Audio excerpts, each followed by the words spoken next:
একটা সাধারণ বাচ্চাদের গেম, যার 6টা ধাপ। এই ধাপগুলো পার হতে পারলেই পাওয়া যাবে প্রায় 383 কোটি টাকার সমমূল্যের পুরস্কার। শুনতে অনেক সহজ মনে হচ্ছে, তাই না?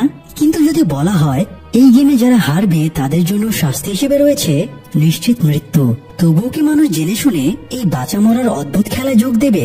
মৃত্যুকে হারিয়ে কেউ কে বিপুল পরিমাণ প্রাইজ জিতে নিতে পারবে? জানতে হলে আসুন দেখে আসি নেটফ্লিক্সের অন্যতম আলোচিত সিরিজ স্কুইড গেমের সিজন 1 এর এক্সপ্লেনেশন। সকালবেলা সিয়ং গিহান বসে নাস্তা করছিল। তখন তার মা তাকে কিছু টাকা দিয়ে বলে গিহান যেন আজকে তার মেয়ে গাইয়ংকে কোথাও খেতে নিয়ে যায়। আজ গাইয়ং এর জন্মদিন। গিহান একটা অকর্মক জুয়ারি ভাবলেশীন লোক, কোনো কাজই সে ঠিকঠাক ভাবে করতে পারে না। তাই তার বউ তাকে ডিভোর্স দিয়ে অন্য একজনকে বিয়ে করেছে। তাদের মেয়ে গাইয়ংও তার মা এবং সৎ বাবার সাথে থাকে। যাই হোক, গিহানের মা কাজে বেরিয়ে গেলে সে মায়ের লুকিয়ে রাখা ক্রেডিট কার্ডটা চুরি করে নেয়। তারপরে এটিএম বুথে গিয়ে কার্ডের টাকাগুলো তুলে নেয়। সেই টাকা নিয়ে চলে যায় ঘোড়দৌড়ের আস্তানায়। তার জুয়া খেলার খুব নেশা ছিল, তাই ঘোড়দৌড়ে সে টাকা লাগিয়ে দেয়। প্রথমের দিকে হেরে গেলেও শেষ পর্যন্ত সে অনেকগুলো টাকা জিতে নেয়। জেতার আনন্দে টাকা ভাঙানোর সময়ে সে ক্যাশ কাউন্টারের মেয়েটিকে কিছু টাকা টিপসও দিয়ে দেয়। এরপরে ফোনে মেয়ের সাথে কথা বলতে বলতে সে বাইরে আসে। বাইরে এসে দেখে কিছু লোক তার দিকে দৌড়ে আসছে। এই লোকগুলো আসলে তার পাওনাদার। গিহান তাদের দেখে পালানোর জন্য দৌড় দেয়। দৌড়ানোর সময় তার একটা মেয়ের সাথে ধাক্কা লাগে। মেয়েটাকে সরি টরি বলে সে দৌড়ে বাথরুমে ঢুকে পড়ে, কিন্তু পাওনাদার সেখানেও চলে আসে। তারা মেরে গিহানের নাক মুখ ফাটিয়ে দেয়। গিহান বলে তার কাছে অনেক টাকা আছে, সেই টাকা দিয়ে ধার শোধ করতে পারবে। এই বলে সে পকেটে হাত দিয়ে দেখে পকেটটা কাটা, একটা টাকাও পকেটে নেই। তখন গিহান বুঝতে পারে একটু আগে তার যে মেয়েটির সাথে ধাক্কা লেগেছিল সেই টাকাগুলো ঝেড়ে দিয়েছে। গিহান পাওনাদারের কাছে হাত পা ধরে বলে সে সামনের মাসে টাকা শোধ করে দেবে। পাওনাদার একটা বন্ডে গিহানের টিপসই নিয়ে নেয় এবং বলে সামনের মাসে যদি সে টাকা ব্যাক না দেয় তাহলে সে গিহানের একটা কিডনি আর একটা চোখ বিক্রি করে নিজের টাকা আদায় করবে। মার্টার খেয়ে গিহান আবারও ক্যাশ কাউন্টারে ফিরে আসে। সে একটু আগে ক্যাশ কাউন্টারে যে মেয়েটিকে টিপস দিয়েছিল সেই টাকাটা আবার ফিরিয়ে নেয়। তারপর একটা গিফট ম্যানেজ করে মেয়েকে নিয়ে একটা সস্তা রেস্টুরেন্টে খেতে যায়। বাবার আনা গিফটটা দেখে মেয়ে বেশ বিব্রত বোধ করে। আসলে এটা একটা খেলনা পিস্তল ছিল, পিস্তলে আবার লাইটারও ছিল। এটা বাড়ি নিয়ে গেলে মা দেখা মাত্রই বকাবকি শুরু করবে। তাই গিহান মেয়ের জন্য আনা গিফটটা আবার নিজের কাছেই রেখে দেয়। সে মেয়েকে বলে পরবর্তী জন্মদিনে সে অনেক দামি একটা গিফট দেবে। এটা শুনে মেয়ে কিছু একটা বলতে গিয়েও পরে আর বলে না। গিহান ওই ব্যাপারটা খেয়াল করে। যাই হোক, মেয়ের সাথে সুন্দর সময় কাটিয়ে সে তাকে আবার প্রাক্তন স্ত্রীর কাছে পৌঁছে দিয়ে চলে আসে। মেয়েকে রেখে মেট্রো স্টেশনে আসতেই সে সামান্যর জন্য বাড়ি ফেরার ট্রেনটা মিস করে ফেলে। তাই সে স্টেশনের বেঞ্চে বসে পড়ে। তখন তার কাছে একজন লোক আসে এবং তার সাথে একটা গেম খেলার অফার দেয়। গেমটার নাম দাগজি। গেমটা হলো একটা কার্ড মেঝেতে থাকবে, অন্য একটা কার্ড দিয়ে মেঝেতে থাকা কার্ডের উপরে মেরে সেটাকে উল্টাতে হবে। তো যতবার গিহান দাগজিতে জিতবে ততবার তাকে 1 লাখ ওন দেওয়া হবে। আর যদি লোকটা জিতে তাহলে গিহানকে 1 লাখ ওন দেওয়া লাগবে। লোকটা গিহানকে প্রথমে খেলার সুযোগ দেয়, তাই গিহান খেলতে রাজি হয়ে যায়। তার কাছে যেহেতু কোনো টাকা ছিল না তাই সে নিজের লাককে একবার ট্রাই করে দেখতে চাইছিল, কিন্তু তার লাক প্রসন্ন ছিল না। প্রথম রাউন্ডে সে হেরে যায় আর মুখটা কালো করে লোকটাকে বলে তার কাছে দেওয়ার মতো কোনো টাকা নেই। তখন লোকটা বলে তুমি চাইলে টাকাটা ফিজিক্যালিও শোধ দিতে পারো। এই বলে লোকটা গিহানকে একটা চড় মেরে দেয়। তারপরে বলে প্রতি 1 লাখ ওনের বিনিময়ে তাকে একটা চড় খেতে হবে। গিহান এটাতেও রাজি হয়ে যায় এবং আবারও খেলতে চায়। এভাবে কয়েক রাউন্ড খেলে প্রতিবারই সে হারে এবং চড় খায়। অনেকবার চড় খাওয়ার পরে অবশেষে সে একবার কার্ড উল্টাতে পারে, অর্থাৎ সে জিতে যায়। তখন লোকটা তাকে 1 লাখ ওন দিয়ে দেয়। টাকা দেখে গিহানের লোভ লেগে যায়, তাই সে আরো কয়েক রাউন্ড খেলে এবং অনেকগুলো টাকা জিতে নেয়। সে আনন্দে টাকা গুনছিল। তখন লোকটা তাকে বলে গিহান চাইলে তাদের সাথে এরকম কিছু গেম খেলে সে অনেক টাকা কামাতে পারে। এই বলে লোকটা গিহানকে একটা কার্ড দেয় এবং বলে তাদের খুব বেশি স্পট ফাঁকা নেই, তাই আগ্রহী হলে যেন গিহান কার্ডে দেওয়া নম্বরে ফোন করে। যাই হোক, গিহান ফ্রড ভেবে এই ফাঁদে আর পা না দিয়ে বাড়ি ফিরে যায়। বাজার সদাইয়ের জন্য মায়ের হাতেও কিছু টাকা তুলে দেয়। অকর্মক ছেলে এতগুলো টাকা এনেছে, এটা গিহানের মা বিশ্বাসই করতে পারছিল না। তিনি বলেন গাইয়ংকে তার মা আর সৎ বাবা আগামী বছর আমেরিকায় নিয়ে চলে যাচ্ছে। গিহান যদি মেয়ের কাস্টাডি নিজের কাছে রাখতে চায় তাহলে কোর্টে প্রমাণ করতে হবে। মেয়েকে লালন পালন করার জন্য তার যথেষ্ট সামর্থ্য আছে, আর এই জন্য তাকে যথেষ্ট পরিমাণে টাকা উপার্জন করতে হবে, তা নাহলে মেয়েকে সে আজীবনের মতো হারিয়ে ফেলবে। মায়ের কথা শুনে এবার গিহান বুঝতে পারে তার মেয়ে তখন এই ব্যাপারটা বলতে গিয়েও বলেনি। সে ভাবে তার মেয়ের জন্য এবার কিছু করা উচিত। সে রাতে অনেক ভেবে মেট্রো স্টেশনে লোকটার দেওয়া কার্ডের নম্বরে ফোন করে এবং জানায় সে খেলায় পার্টিসিপেট করতে চায়। এরপরে গিহান বাইরে এসে অপেক্ষা করে। একটু পরেই একটা গাড়ি এসে গিহানকে গাড়িতে তুলে নেয়। এরপরে গাড়ির ভেতরে একটা গ্যাস ছাড়া হয় এবং গিহান অজ্ঞান হয়ে যায়। গিহানের যখন জ্ঞান ফিরে ততক্ষণে সকাল হয়ে গেছে। তাকে বড় একটা গণরুমে রাখা হয়েছিল। এখানে সে ছাড়াও আরো 455 জন পার্টিসিপেন্ট ছিল। প্রত্যেকের ড্রেস বদলে এখানকার ইউনিফর্ম দেওয়া হয়েছিল, আর প্রতিটা ইউনিফর্মে পার্টিসিপেন্ট নম্বর দেওয়া ছিল। গিহান উঠে এসে দেখে একজন বৃদ্ধ লোক এখানে থাকা পার্টিসিপেন্টদের গুনছে।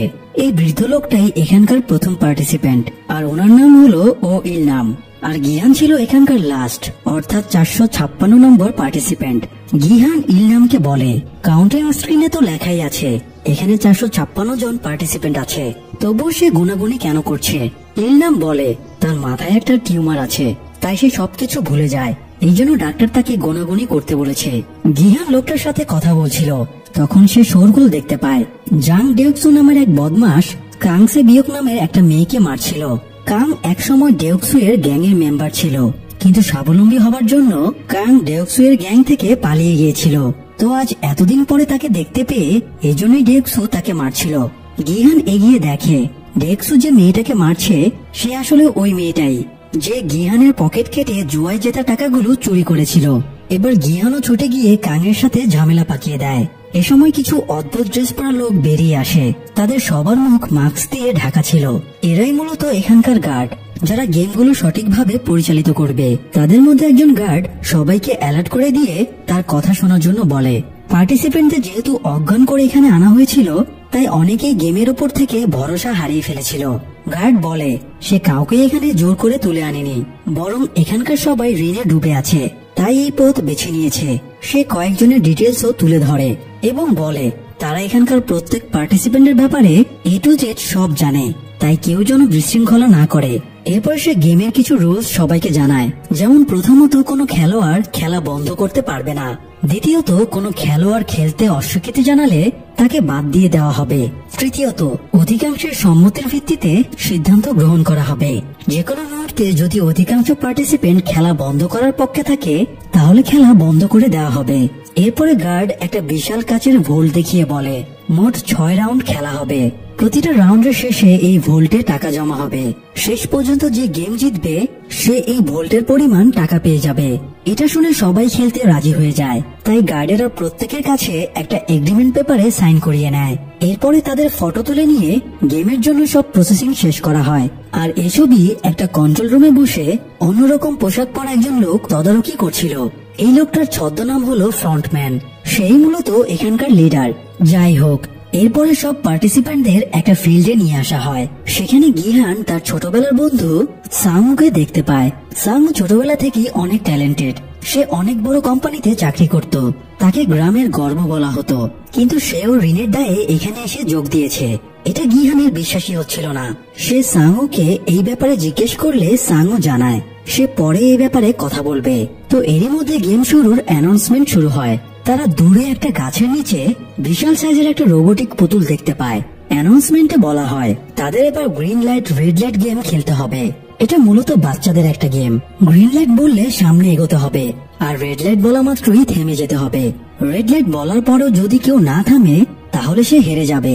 তো এখানকার পার্টিসিপেন্টদের 5 মিনিট সময় দেওয়া হয়, আর এই 5 মিনিটের ভেতরে তাদের ফিনিশ লাইনে পৌঁছাতে হবে। আর এবারের গেমটা পরিচালনা করবে এই রোবোটিক পুতুলটা। তো টাইমার অন হবার সাথে সাথেই খেলা শুরু হয়ে যায়। পুতুলটা পেছনে ঘুরে গ্রিন লাইট বলতেই সবাই এগোতে শুরু করে। কয়েক সেকেন্ড পরে হঠাৎ পুতুলটা রেড লাইট বলে উঠে পার্টিসিপেন্টদের দিকে ঘুরে তাকায়। এ সময় একজন পার্টিসিপেন্ট নড়াচড়া করছিল, তাই পুতুলটা চোখে থাকা মোশন ডিটেক্টর সেটাকে ডিটেক্ট করে নেয় এবং একটা গুলির আওয়াজ শোনা যায়। মুহূর্তে সেই ছেলেটা মাটিতে লুটিয়ে পড়ে। এটা দেখে অনেকেই পালাতে শুরু করে, আর তখনই তাদের উপরে অনর্গল গুলি চলতে শুরু হয় এবং তারা মারা যায়। এবার সবাই বুঝতে পারে তারা গেমটা যতটা সহজ ভেবেছিল মোটেও ততটা সহজ না। যত বেশি প্রাইজ তত বেশি রিস্ক। যাই হোক, খেলার নিয়ম অনুযায়ী কেউ খেলা শেষ না করে বের হতে পারবে না, তাই বেঁচে থাকা পার্টিসিপেন্টরা খেলা চালিয়ে যেতে থাকে।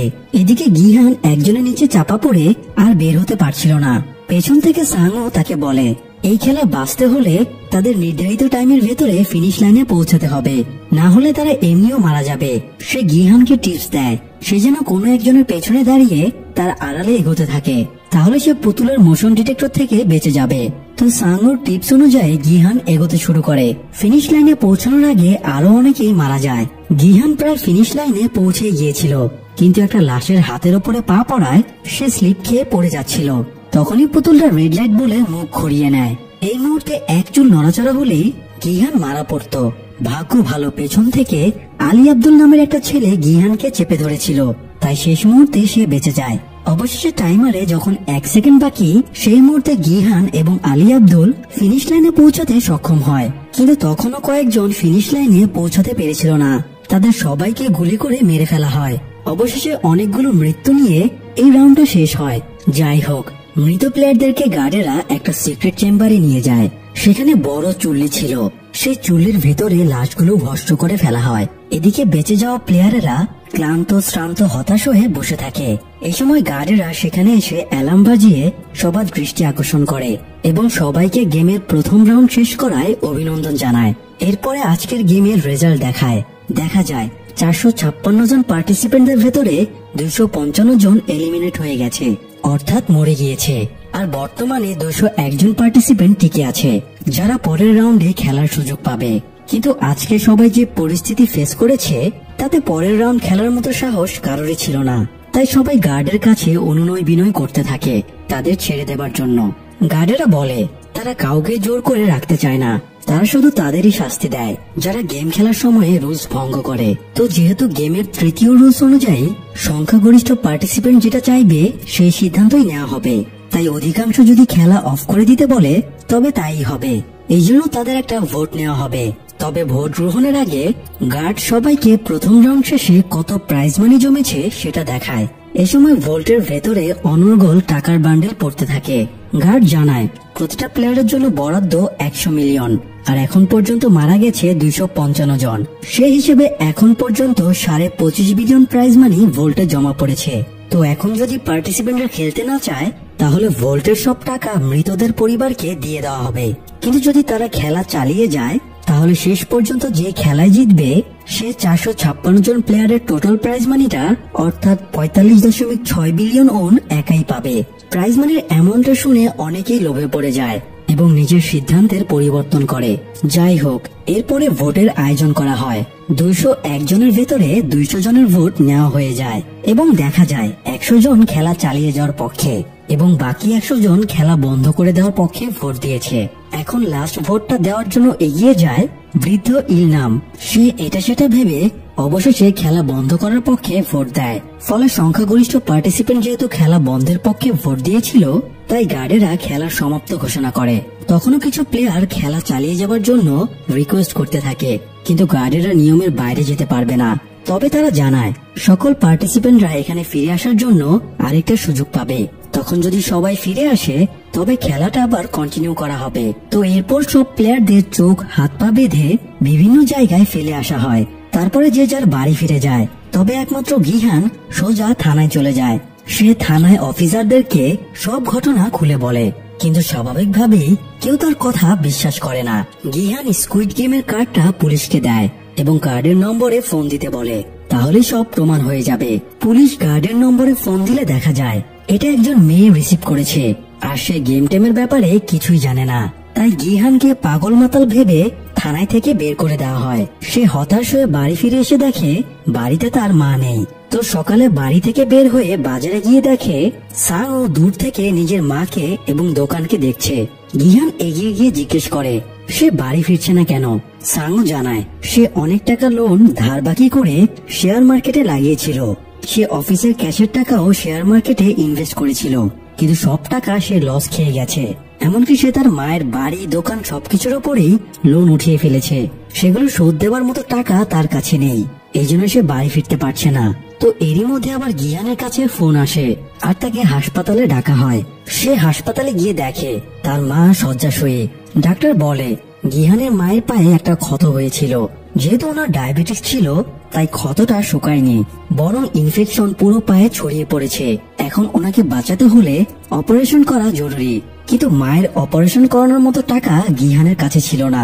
তাই তার নিজের কাছে নিজেকেই খুব ছোট মনে হচ্ছিল। যাই হোক, এদিকে থানার একজন পুলিশ অফিসার জুনহো তার ভাইকে খুঁজে বেড়াচ্ছিল। তার ভাই বেশ কিছুদিন ধরে নিখোঁজ।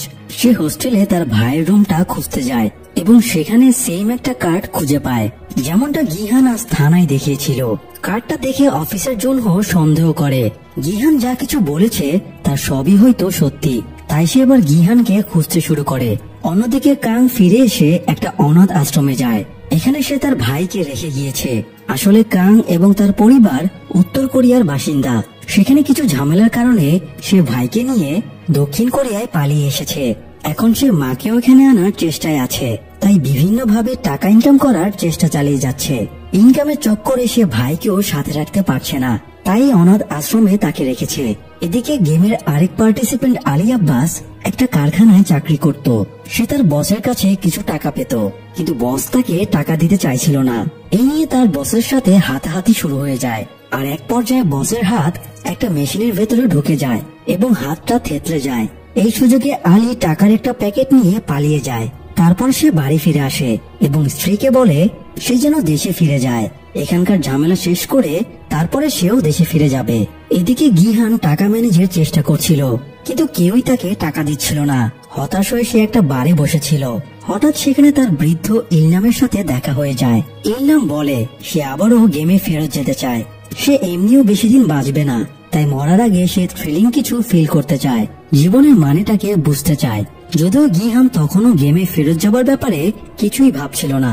সে টাকার জন্য এবার তার প্রাক্তন স্ত্রীর কাছে যায়, কিন্তু সে তাকে দুর্ব্যবহার করে বের করে দেয়। একটু পরে প্রাক্তন স্ত্রীর বর্তমান স্বামী বেরিয়ে এসে গিহানকে টাকা দিয়ে বলে সে যেন আর কখনো তার ফ্যামিলিকে বিরক্ত না করে। এটা শুনে গিহান রেগে যায় এবং লোকটাকে ঘুষি মেরে টাকাগুলো তার মুখের ওপরে ছুঁড়ে মারে। এ সময় গিহানের মেয়ে বাইরে বেরিয়ে আসে এবং এই দৃশ্য দেখে ফেলে। গিহান লজ্জায় মাথা নামিয়ে সেখান থেকে চলে আসে।